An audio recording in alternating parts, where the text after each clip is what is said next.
ఏంటమ్మా ఈ అన్యాయం? నాకు ఇంతవరకు పెళ్లి కాకపోవడం ఏంటమ్మా? నేనేమన్నా బేదోండా బిక్కోండా అడుక్కుతుంటున్నానా? నాకు రాయలసీమ రామన్న చౌదరి గారి పొలం పక్కన 100 ఎకరాల పొలం ఉంది కదమ్మా. నాకు సరైన జోడీ చూడు తల్లి.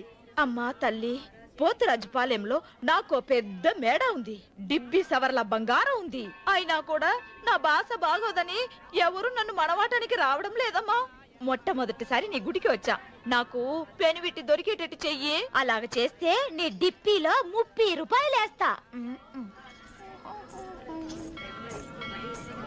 డెబ్బియా 30? ఈ భాష ఏంటి తల్లి? నీ పేరేంటి? ఎంకమ్మ. ఎంకమ్మ? భగవంతుని తందాన్నిచ్చి ఇంత దరిద్రమైన పేరు పెట్టాడేంటి? పేరుదేముంది, వెంకు అని పిలుచుకోవచ్చుగా. అది సరి, నీ పేరేంటి? నా పేరు అన్నవరం.